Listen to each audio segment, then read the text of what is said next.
Friday, October 10th. I'm Adam Walsh, and this is The Signal. Today on the show, we've invited folks from different groups who feel answers from politicians during the campaign may have been lacking. And they're looking for concrete, but what they're hearing, not always exactly solid. So we're going to talk about those issues. We're going to talk about solutions. We're going to talk about community. It's a Newfoundland and Labrador conversation.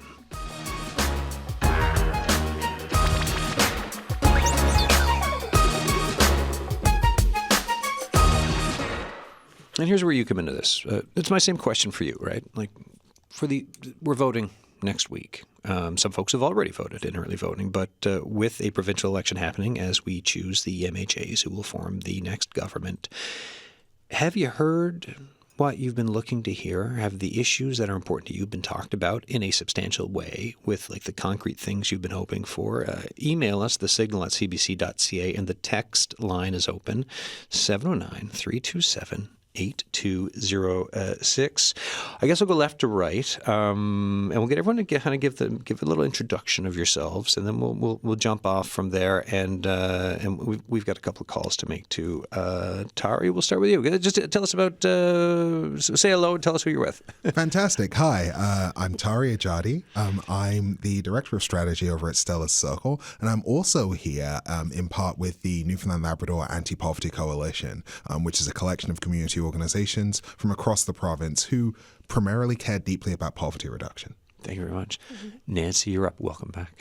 Great to be here today. Thanks, Adam. I am Nancy Reid, and I am the Executive Director of the Coalition of Persons with Disabilities in Newfoundland and Labrador.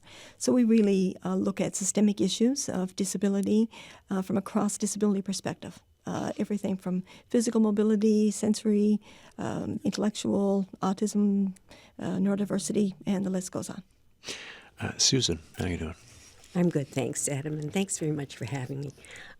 My name is Susan Green, and I'm a volunteer with Unseen and Unheard No Longer. And that is a subgroup with disabilities who would be described as medically complex. So they have a really high care need. So many parents are consumed with the care of these children, right? And if you're working full-time, and if you have other children in the family, that is a huge burden to carry. And we're working with the government to see if we can get some respite care, some assistance. Right. Thank you. Jeffrey, how are you doing? Not too bad. Don't call me Jeffrey. Mom used to call me Jeffrey when I was in trouble. Jeff, right? how are you Jeffrey. doing? What to do now, Ma? Anyway, my name is Jeff Bourne. I'm the Executive Director, co-founder of the U-Turn Drop-In Centre located in Carbonear. I'm also a member, right now I'm the chair of the Provincial Recovery Council. I sit on the Alcohol Action Plan, and I'm also a member of the collective with CCSA in Ottawa. I bring lived experience with me from my substance use in the past. U-Turn is a drop-in centre located in Carbonear. It's a place for people to come into a clean, safe, and judgmental environment to get away from their substance use. And as we all know, there is some mental illness that's attached to most people that got substance use. So we kind of deal with mental health and substance use as well. All right. Thank you for that. For today's discussion, for all the discussions, like we've been doing these panels in the lead up to the provincial election. We also, for the municipal election, we did them back for the federal one too. And a lot, even though it's folks from different backgrounds, different parts of the province, geographic regions, you name it, things can be a bit different, but then there's all these overlaps. And I think through all these conversations, and including the one today, there will be things that will overlap for all of us because these are community conversations. So for the jumping off point, with just a few days to go, how are you all feeling about the flavor of what you've been hearing from politicians on the campaign trail so far? Nancy, I guess we'll start with you. I knew you were going to do that, Adam. So from the community of persons with disabilities, I'm going to say I feel dismissed. Yeah. I watched the debate a couple of evenings ago and recognized that the word disability, I heard it once during the whole 90 minutes. Persons with disabilities represent 31% of the population of people of this province over the age of 15. So we know more than 31% of the population of this province are persons with disabilities.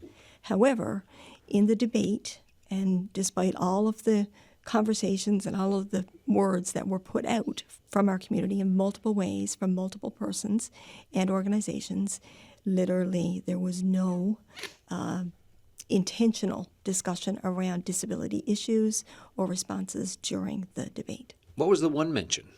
I heard one of the individuals speak to something around seniors and said, "Oh, and disabilities." And it was just an, "Oh yeah, and of course disabilities," and then just went along. Another individual said to me that they believed another mentioned disability in the same way. I didn't hear that, but again, it was just a and disability moment. There was no elaboration. There was no discussion on concerns or areas of concern. It was simply that. What does that say to you? I feel dismissed. Yeah.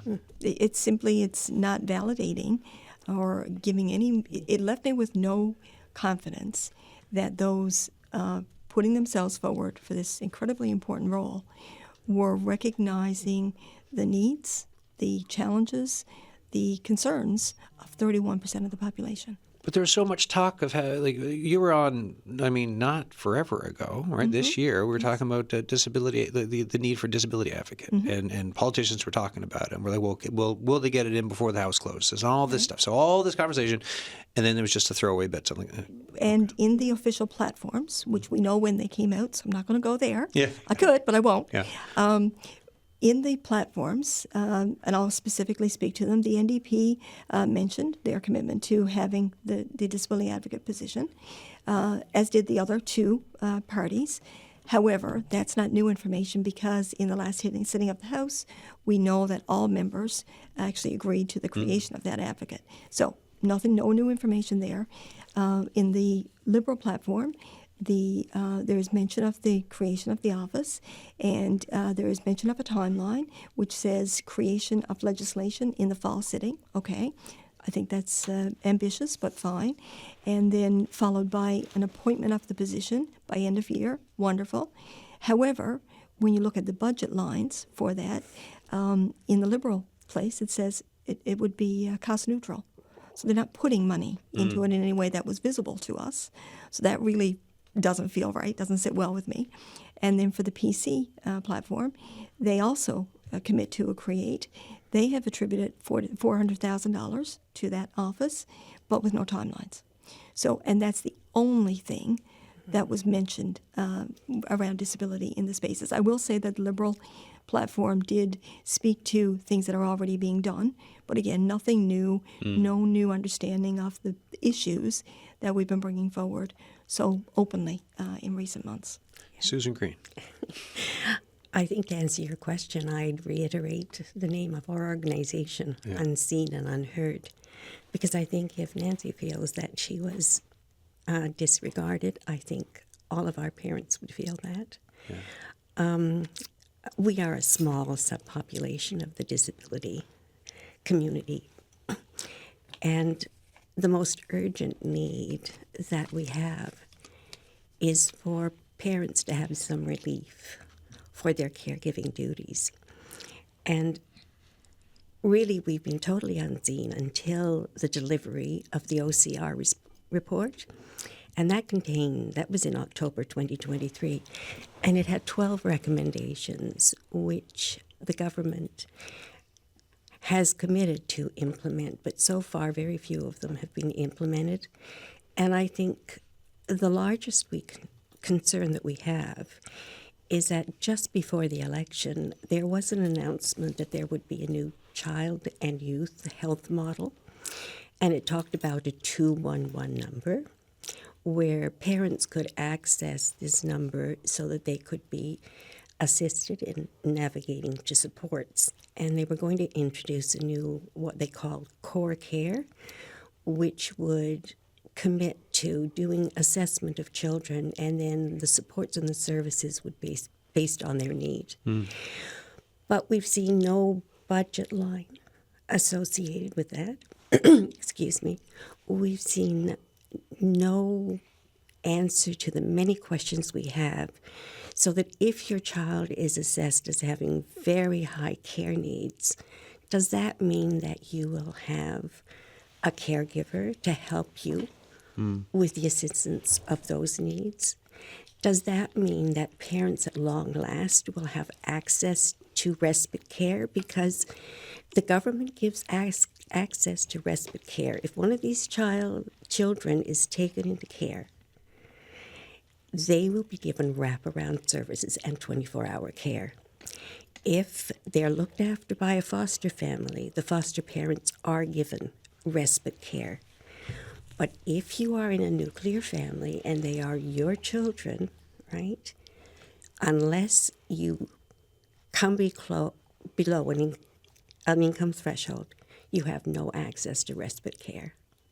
And respite care can be just that from the mental health necessary break to the go paying the bills, to the running the errands, to the functioning of the household, to the normal human things that you need to do through the run of a day, week, month, year. That's right. And if you could think about the impacts that you would incur when you're looking after a child with really high care needs, you've got the physical demands, but you've also got the mental demands. And I think this overlaps, I think, for if you're raising a young child, but also if you have an adult child, and you've got the mental stress of wondering who is going to look after your child when you pass away. And that is a huge burden of care for parents. Of course. Right? And so it's a seniors issue, it's a mental health issue, it's a health issue.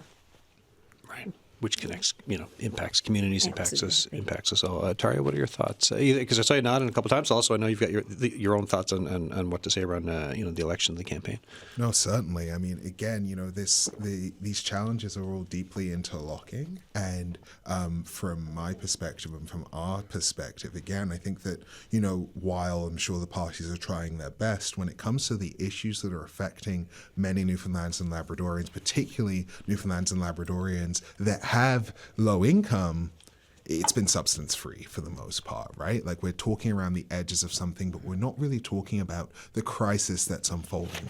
And let's be very clear, it is a crisis. So colleagues over at Choices for Youth and Jimmy Pratt Foundation recently released a child and youth poverty report card, and it says that 25% of children under the age of 6 in this province are living in poverty, and that number goes up to 31% of racialized children in this province that are living in poverty. We have statistics that demonstrate that St. John's, I'm speaking specifically to the metro area, is the most unequal city in the region, and 20% of folks in this area experience some kind of housing insecurity. So this, to me, demonstrates a distinct crisis when it comes to poverty. It's not just a cost of living thing, it's poverty specifically. So then when you looked at the debate the other night, or when you look at the campaigns, are you getting the feel that what you're just mentioning, right, saying crisis and everything you just laid out, that level of seriousness, are you getting any of that from anywhere? And just thinking to the debate, was the tone there for that or not? I didn't sense that it was, right? Okay. Instead, what I sensed was, we can tinker around the margins, but we can keep most of the structure that got us here exactly the same. And actually what we need is a complete reimagining of the way that we apportion services, but also crucially, the way that we conceptualize of community and distribute resources in order to make this work, because it's just not working right now. Jeff, what about yourself? I can honestly say right now that usually before election, I usually has my mind made up of who I'm going to vote for or what party I'm going to support. But it's difficult this time. Yeah, why is it so I can difficult? honestly say that it's difficult because it seems like the number one thing they talked about is the MOU and the independent. That's their main focus point on the election at hand. The last number of years, the government, Newfoundland, Labrador, and Health and Community Service done a lot of great work around mental health and substance use. But when I watched the election the other night, or the debate, it's sort of like what Nancy was saying over there, like, a couple of times he said addictions, but he said mental health and addictions. So it's almost like over there And then they talk about policing. Don't get me wrong, you need more feet on the ground. However, you're not going to solve this problem by policing. Yeah, you don't police your way out of an addictions problem, right? Right? Yeah, And me okay. to say is people, they're struggling, and we got to change the language around it as well, right? Like most people say, there goes another addict, there goes one of them. That person got substance use disorder or alcohol use disorder, so you got a disorder. So would you judge somebody that got schizophrenia disorder if they stop taking their meds and has a reoccurrence of their illness? So if somebody got substance use disorder and they're absent from their drug for a while and all of a sudden they go back out and they say, well, you relapse, you slip, which makes them feel like a failure. But if it's something like schizophrenia, they stop taking their medication, they said they had a reoccurrence of their illness. So if somebody that's using, they had a reoccurrence rather than a slip. So education around the language is key.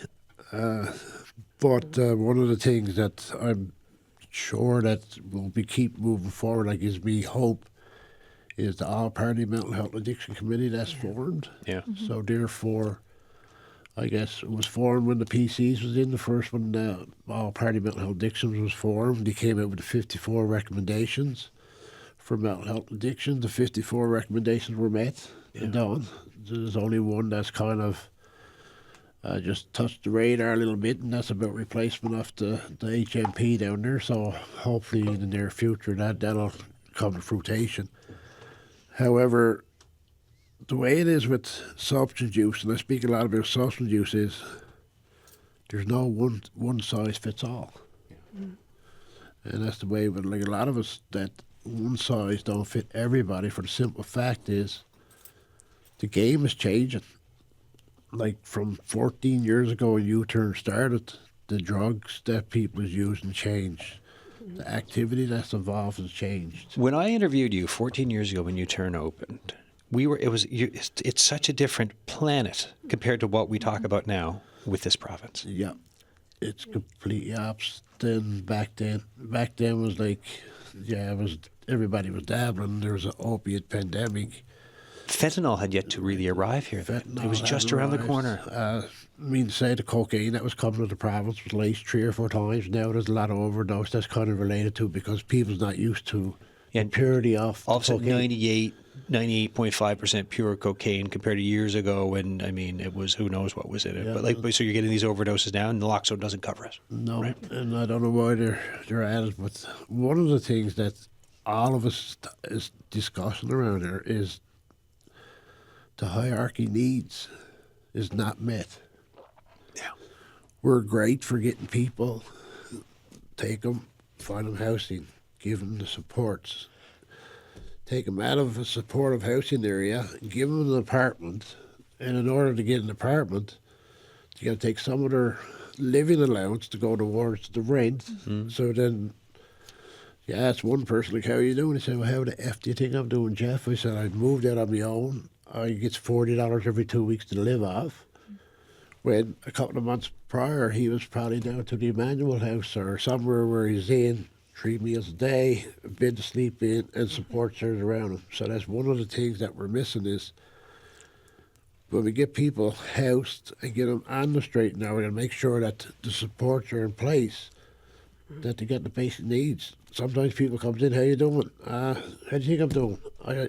And you got soap to wash. And here's a question for you now, and I already kind of know the answer what you're going to say, but sometimes when it comes to something like this, right, people will be like, well, what about cost? And like, there's cost if you continue, if you're spending for someone, but what happens to these folks who say, how do you think I'm doing, Jeff? I only got $40 a week or whatever it is. What happens to them without those supports? Where do they end up going? Like, what's the end result? Because you go to from having supports to having fewer, and if people aren't supported, what happens to them? Well, we're not meant to be lone people. Yeah. So therefore, you got no connection around you. You got no community, or like at U-turn, we say you're part of the U-turn family. So you don't have that circle. So the only friends that you had in the past was people that you used with. And if you go out and do something illegal to make money to try to survive, and that's where some of the crime comes in, because a lot of people that's out there sometimes that's doing it is people that's just trying to survive. Yeah. We've got Melanie Walters is on the line, Gateway Status of Women Council in Port aux Basques. Melanie, thanks for coming on the program. Thank you for having me. All right, so we're having this long-running panel discussion around issues around the election and talking about what we're hearing from politicians, from the different campaigns, and what we're not hearing, or if there's more of what we would like to hear. So for yourself in Port aux Basques, with the Gateway Status of Women Council, what are your thoughts on the running election, what folks are talking about, and from your point of view through your lens? Well, for us here in Port aux Basques, obviously affordable housing seems to be a big issue with us for our clients.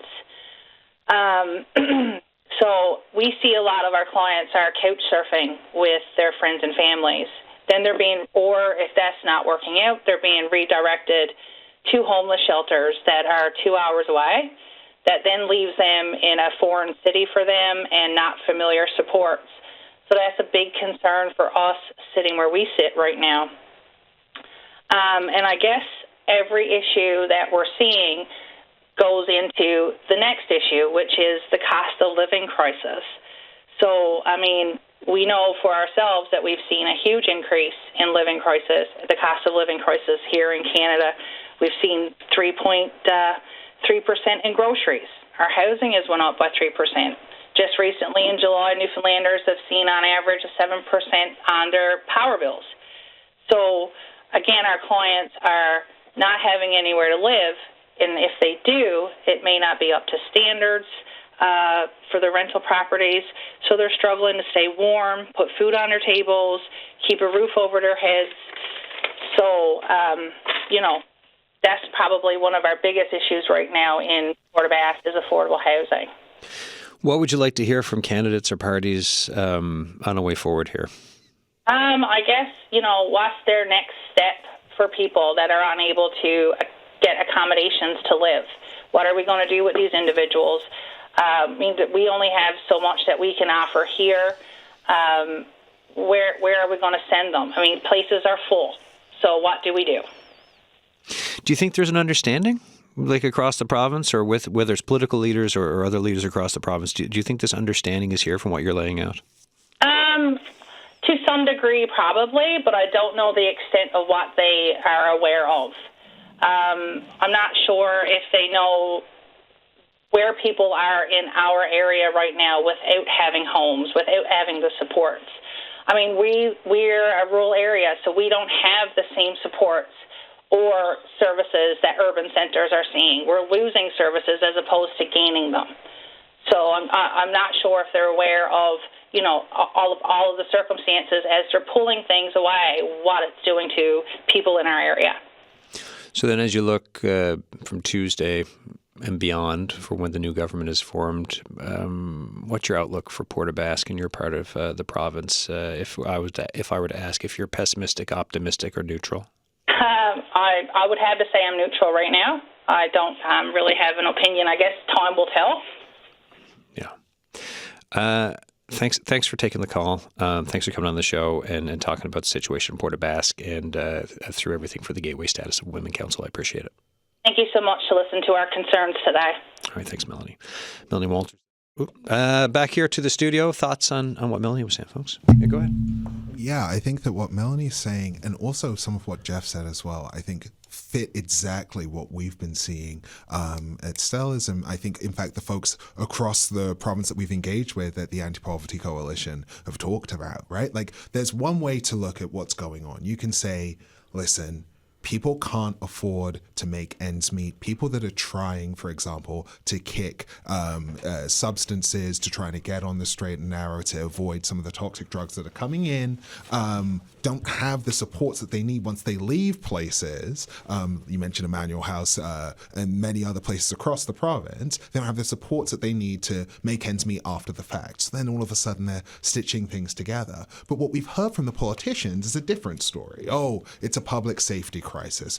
oh, we need to police our way out of this. We need to increase the number of RNC officers. We need to increase the number of Crown prosecutors. And you cannot prosecute your way out of a poverty crisis. That's not the way that things work. We have decades of evidence that demonstrates that more policing does not necessarily lead to better outcomes for communities. And so what we're really looking at is, well, what are you going to do to solve the fact that someone only has $40 to make ends meet for 2 weeks? That's going to change the dynamics. It's going to change the ways that people are interacting with each other and change the ways that they engage in community. And so again, when Melanie is talking about the challenges that they're experiencing in Port aux Basques, it's indicative of a crisis across the province. I think it's, of course, a crisis across the country as well. But I think that Newfoundlanders and Labradorians are particularly equipped to deal with some of these crises because we actually do have a demonstrable record of working together, right? You have these all-party committees. You have people looking and trying to find solutions. So let's use that mentality and act on them. Yeah, it's one of those things. Whenever we do these, I've had the folks from the tech industry in before, and one of the things that they'll talk about is such a because I'll ask them like, how do we like it's Newfoundland and Labrador, you're like compete against Halifax, you compete against Montreal, Vancouver, Kingston, even Silicon Valley is what's the benefit we have here? And then they always say they're like, well, in this place you can phone anyone you want and get them on the phone. And I'm like, oh, that's really neat. But then we'll do other shows where it's like there's folks who obviously can't get people on the phone yet. Like we are in small communities, and like you can see like if it's the premier or an opposition leader at the grocery store, right? We're not that far removed in this province from each other. Like we are very close. Glenn Roil is on the. Before we go, Glenn Roil is on the line, and then we'll go back into the studio. Glenn, who is a mental health advocate, also has got an international attention for his work in leadership around mental health. Glenn, how you doing? Well, good afternoon, Adam. Good afternoon to your panelists as well. Appreciate you having me on. Hey, all right, sir. So what's on your mind, for this? Because I know you had some letters sent out to the parties. Like, what have you been sending out for this election? Kind of the two issues, mental health and kind of the affordability, the poverty elimination at all. And I think just right off the top to your listeners, to your panelists, and to the electorate, I hope everybody gets out and votes on Tuesday. And then just kind of, because I know we live in these 15-second sound bites, going back to about a decade ago, we had a government that brought in 300 different fees and taxes. I don't know how many of them have been removed or still in place. Plus, we also had the levy, the head tax that was put on. It was originally up for incomes of $20,000. Eventually, it was raised to $50,000. So, literally, people are paying to live, in their own province. The discussion of all your panelists there, including the gentleman there with the Anti-Poverty Coalition. I mean, it's all dealing with social terms of health. And it just seems like the studies, the Moyer Green Report, the Health Accord, the Educational Accord, we have so many studies, and it's time to take these studies and put it into action because, I heard this morning on another media outlet that they say there's 150,000 Newfoundland and Labradorians utilizing food banks in Newfoundland and Labrador. That is just an appalling statistic. For a population of 500,000, we got more than a fifth of the population having to go to food banks. And food banks were created 40 years ago, back when the issue of the global economy was in a bit of a state. And 40 years later, we still have this going. So from the aspect of food security, affordability, heating issues, as Melanie addressed from Port aux Basques et al., the mental health services that we need even more, whoever gets elected on Tuesday, we need them to run, and I think part of it is to allow industry to grow so there's money brought back to the Treasury. But more importantly, I think the government needs to shrink its bureaucracy because I think a lot of stuff gets clogged up in the wheel and it doesn't get to the people that are needing these services and the programs the most. A lot of great points there, Glenn. A lot of stuff to think about. Any final point before I let you go? Final point is I think people need to learn from their history. I know the MOU is a big issue at all. I'm a big lover of Sir Winston Churchill. It's the old adage, if you don't learn from your history, you're bound to make mistakes. And I hope every Newfoundland and Labradorian who is eligible to vote gets out and votes. And hopefully this is a record-breaking number of people that vote. And we have a government that will work for all the people. And everybody who's included, regardless where they come from in this world. Glenn Roil, I appreciate your time, your thoughts, and your expertise on this. Thank you so much. Thank you very much. Glenn Roil, they're a mental health advocate for a long time now. He's done a lot of great work around the province. Susan, you were going to say before we had Glenn on? Yeah. No, there has been a lot of discussion about the cost of living, and I just wanted to raise the issue because I think Nancy would probably agree for those parents who are struggling to raise and meet the needs of children with complex needs. They're struggling oftentimes with the cost of living. They're struggling to get the aids that their children need, right? If you don't have a lift, you have to physically lift your child. If you don't have somewhere for them, if you don't have an accessible vehicle, you cannot bring your child really out of isolation. You're within your home without access to bringing them. And that's a huge challenge, right? And so I think that this really, all of these issues really are coalescing to make the issue of trying to deal with a child with complex needs even more difficult, right? Because certainly some of the parents are dealing with the cost of living issues, right? And I mean, just to put it in perspective, if you want an accessible vehicle for your child, you have to buy a van at a cost of about $38,000, but then you have to retrofit it at a cost of $35,000, and that's just one of the minimal, right, costs. So this issue is huge for the families that are impacted by it. Thank you. I'm just going to follow that a little bit, Susan, if I could, because I certainly hear what you're saying and would obviously agree. But when we think about children and families, sometimes we speak children, and you assume that you're talking about young children, school-age children. But this actually impacts families with individuals who are grown adults, and we have many individuals, families, seniors providing care for others, older adults as dependents. And Susan is right. The expenses, there's often a higher cost of living for persons with disabilities. Not always, but often. And sometimes disabilities, depending on what it is, would, necessitate purchase of different devices and equipment. In our province, there's a thing called the Special Assistance Program. And it covers the cost of some of these items, but it's a minimal number. Many items that are needed to ensure individuals actually have access to the community and to living their best life are denied under the Special Assistance Program, which is also dependent on an income threshold. So there are certainly many things that our community-based organizations, some of the ones that you have in the room, really would like to have a better, have government hear more loudly. Yeah. Thoughts?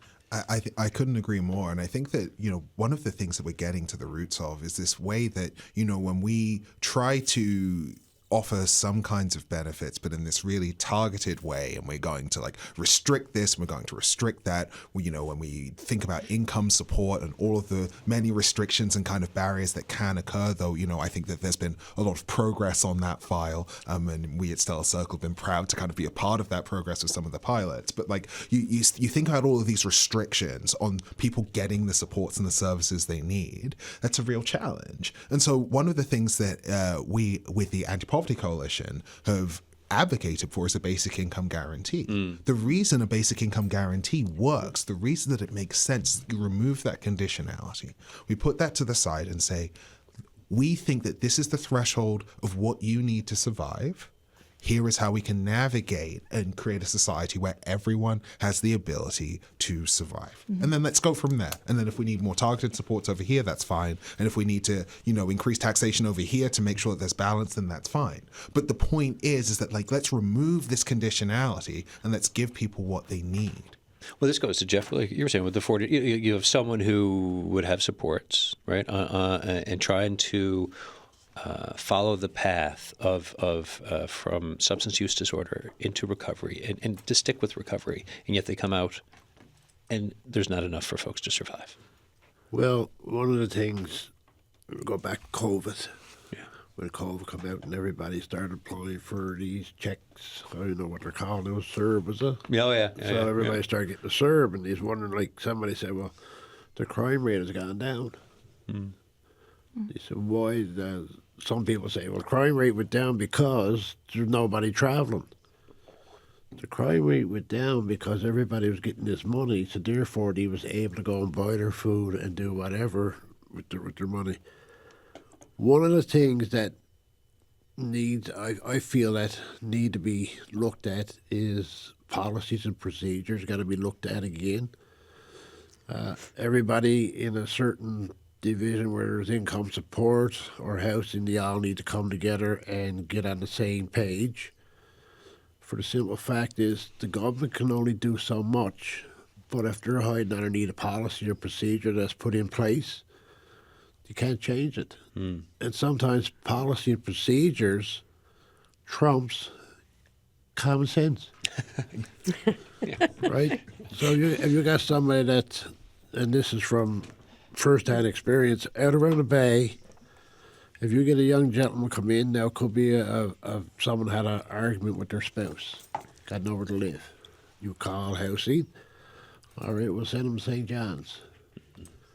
Right off the bat, that family's not going to get back together because that person's in St. John's. So therefore, it's going to offer more strain on the system. That's one. The other one is the culture shock. Yeah. You take somebody from rural Newfoundland and put them downtown St. John's, whether it's the Wildwood Centre or Gathering Place or either one of the shelters.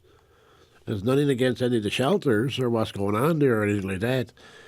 Is the point, if you take somebody from rural Newfoundland and you put them in, next thing they're down there with all kinds of people buzzing around and all this stuff, it's like, what's going on? Culturally very different. Right? Yeah. So that's one of the things. And if you do call about somebody that got nowhere to stay, well, first thing they ask, you got an ID? Most people don't have IDs.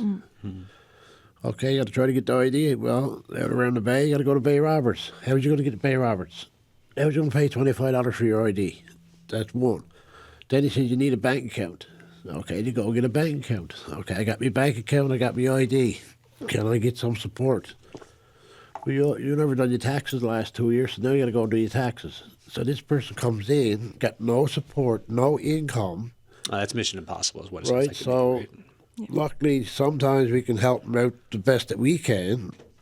In St. John's, you got lots of programs that's able to assist people through that, but out around rural Newfoundland, we don't. So right off the hop, if someone comes in and wants to change their ways and get yourself back on track, you got to get their ID, you got to get a bank account, you got to get somebody to do their taxes, we got to wait to get their taxes back and all that stuff and go in.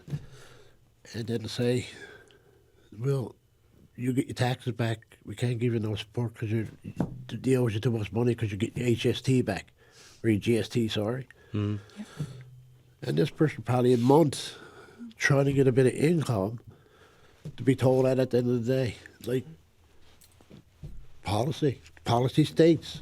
Well, common sense is the person's coming in now, they're hungry, they need a place to stay right here, right now. Maybe you should take care of the situation at hand and then work through that with the person. Yeah, like work in reality first, of the reality presented to you.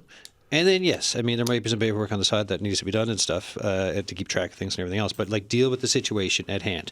Don't let, the tail of paperwork wag the dog of the situation in front of you. If you take somebody that goes to U-Turn, for example, and got a couple other places that they go to as their supports in the community, you go take them away from their supports, send them in St. John's. It don't work. We've got Paul Walsh is on the line. No relation, by the way, to any of the Walshes on the show. If I have a Walsh on the show who I'm related to, I will let you all know ahead of time. So I'm just putting that disclaimer out there ahead of all the many Walshes who will be coming on. But Paul, who of course is with the Autism Society Newfoundland and Labrador, how you doing? Good day, and yes, there are a lot of Walshes in Newfoundland, my friend. Yeah. Tell us now. I know you wrote some letters and you put some responses up. As we talk today on this panel about the winding down of the election campaign and everyone voting on Tuesday for a new government, what are your thoughts from your seat, from what you've seen and what you've heard? Well, our intention, so on the 16th of November, we sent a letter to each of the party leaders outlining 10 different matters that we'd like their views on. ASNL has always taken the position that we listen to the voice of the autistic community, but part of helping that community is providing them with information. So we asked for that. We told them up front, and we'll publish the responses. So earlier this week, or actually last week, no, earlier this week, I'm right, we took the 3 letters that they responded to, which we really appreciate by the fact that they took the time, because this is a very busy time for the parties, that they took the time to reply. But in reflection of that busy time, the replies were general in nature, more than specific to each point. And we just said, well, we'll put them out there and let people make up their own mind. All right. And so have you heard any feedback from after putting it out and letting people make up their own mind? Well, I mean, we were asking specific questions that are very important to our community, things like supports in schools, things like the professionalization of respite, the reduction of wait times for diagnosis. Right now, if your child is referred and suggests that they go for a diagnosis potentially for autism, they're looking at a 3+ year wait in the St. John's area. If you're an adult, there's not even a waiting list. It could be years. And private diagnosis is $3,000 to $4,000 and out of the reach of most people. So we asked specific questions around that, about the renewal of the Autism Action Plan, which was supposedly a 3-year plan, but it's 6 or 7 years old and really needs a proper implementation plan right now. And then generally about recognizing the value of the work community groups of all kinds do and better supporting those community groups through the recognition that the work they do probably would cost 10 times as much if government had to do it themselves in the public system. So we asked those specific questions, and we got back responses based to the effect of, we hear you, we value what you do, and we look forward to working with you on your points after the election. So is that, would you like to have gotten more than that, even though I know you mentioned everyone's really busy? In an ideal world, I would have liked the question and the answer, So here's my question, what are you going to do to ensure access for student support resources in schools? Well, here's what we're going to do. Yeah. That would have been my nirvana responses. I guess realistically, I knew I was probably not going to get that. But, again, we do really appreciate the fact that they took the time to respond. Yeah. So that at least acknowledges that they've received the letters, they've seen the points, so that when we go back and do our advocacy with whomever we speak with after Tuesday, it won't be new news to them. But these are very critical issues that are very important to the community, for sure. Paul Walsh, I thank you for your time. And we had a bunch of nods here in the studio around some of what you said. So thank you again, and I'll be in touch. There's more to come. All right. Thank you. I appreciate the opportunity. All right, sir. Cheers. Bye. Paul Walsh there with the CEO, Autism Society of Newfoundland and Labrador. A couple of emails. Email 1. Hey, listening to the show, I wanted to offer perhaps a little bit of a meta type of input, that it feels like oftentimes when it comes to mental health and social determinants of health within our province, that we are often reacting rather than being proactive and establishing programs that in themselves will likely diminish crime activity and other outcomes of inadequate social systems that leave people on the margins and struggling. I work in mental health education, training, and practice. Despite being an all-party agreed upon document, it still feels like the Towards Recovery Action Plan is only that, a document. I'm seeing very little action to reflect its recommendations. That's from Leah in Georgetown. And an email, so Bev Adam, who was on the show yesterday, but we had to cut things short, along with Bruce Adam, sent this in from Labrador, Lab West. Seniors housing. Lack of seniors housing, such as single dwelling, cottages, multi-unit buildings, assisted living facilities, dedicated long-term care homes. The Captain William Jack Memorial Hospital is empty and has been vacant for the past 11 years. Why can't this building be used as part of the solution? A developer cannot build affordable seniors facilities, such as those available on the island, based on the cost of materials, labor, accommodations for the workers in Labrador West. Could the government not look at providing bridge funding to a developer so the cost of profit to the developer to build in Labrador West would be the same as building on the island? There's a note here on travel to the island portion of the province medical travel assistance program. Most of the feedback we hear is that the program is paperwork intensive, a theme through some of this show today. That's my comment. Intensive and results in long delays in receiving compensation. If you need to travel in a hurry, you'll be doing it out of pocket. Perhaps the government services center across the province could be charged with providing assistance rather than a back and forth paper chase between here and St. John's. Labrador to the Island travel program, a recently announced travel pilot program, has more hoops to jump through than a 3-ring circus. It requires applying 28 days prior to planned departure for a code to use when making reservations and is limited to 175 round trips per week for all of Labrador and only 2 round-trip tickets between now and March 31st, 2026. It seems that was more of an election ploy to say something is being done rather than an effective user-friendly program. The last note from Bev and Bruce, healthcare. Let me say up front that this is in no way criticism of the healthcare providers at our local hospital. They're doing the best they can with the resources available to them. This is an organizational issue. Our new local hospital was inadequate the day it opened 11 years ago. There are insufficient primary care beds, limited long-term care beds, which was never the intention as that part of the hospital. There are few family doctors and no family care teams, and long delays in specialist visits to the area. It is not uncommon to wait 8 to 12 hours in the emergency room. Most people do not require emergency care, but there is no way to access a family doctor or nurse practitioner. The government really boasted that 140,000 people in the province were covered by a family physician or healthcare team. That means over 400,000 people are still without such care. Beverly and Bruce, Adam, Labrador West, thank you for that email. And Bev, sorry we didn't have extra time for yesterday, but and for everyone in Labrador West, the conversation continues on this show about what you were facing. Susan, you were going to say. Yes. Sorry, I just wanted to pick up from the comment of our last caller, which was the Autism Society, and just want to reiterate that many of the children, the complex children with complex needs that we sort of are speaking for would have autism, but they would have other disabilities, right? Yeah. And the other thing I wanted to pick on, because you started the show talking about history, and maybe we should look back at our history. Sure. And I'm old enough to remember a report done by Professor Doug House, which did indeed recommend, when looking at poverty, recommend a guaranteed annual income as the most constructive way to deal with poverty issues. And that must have been about 30 years ago now. Yeah, 30 years ago. It's been floated again recently. Go ahead.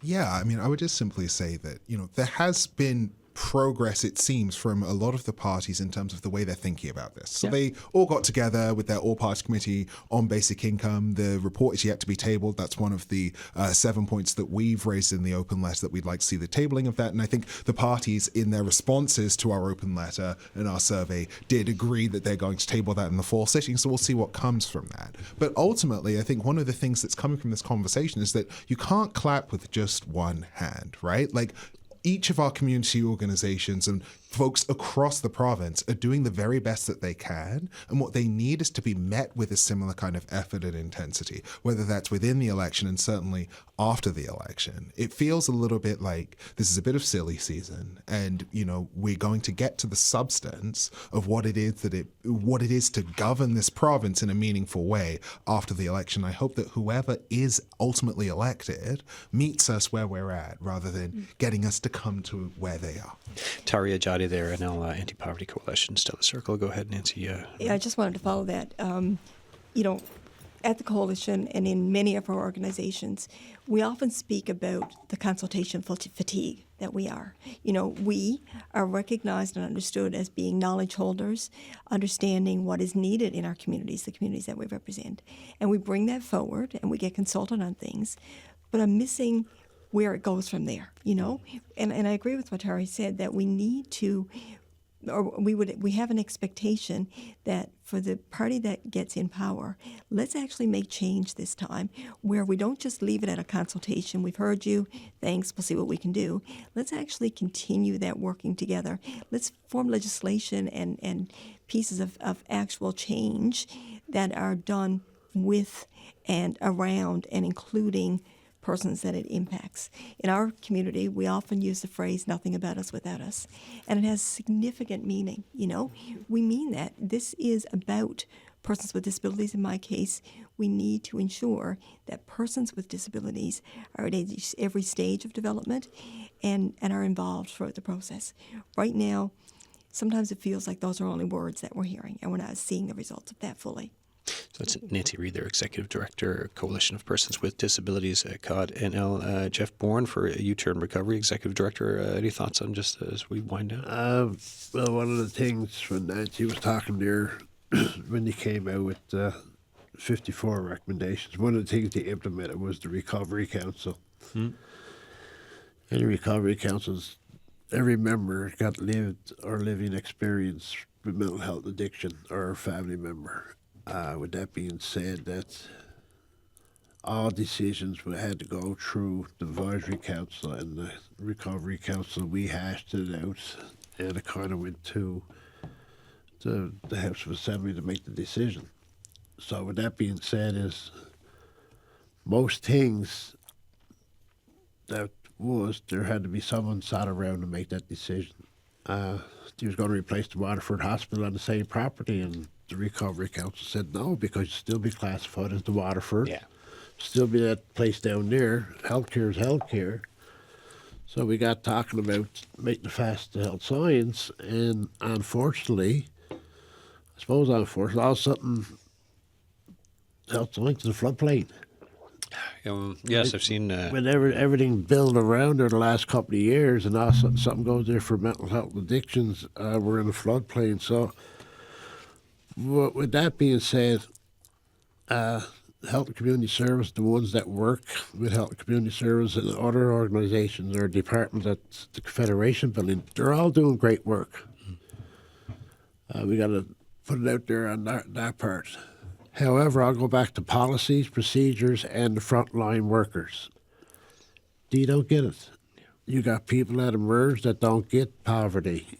Workers that emerge, for example, don't get substance use, right? Like, they're still classified as dim people.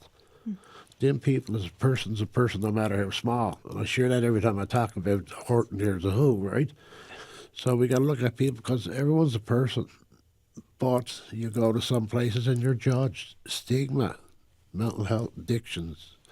Persists, right? After all these years, it's still part of the conversation. It's such a big part of it. And if you go in there, say, I got 2 central herniated discs. If I go in there with back trouble, I don't even go to merge no more, because if I used to go in there with back trouble, well, you're only here to get one thing, and you're not getting it.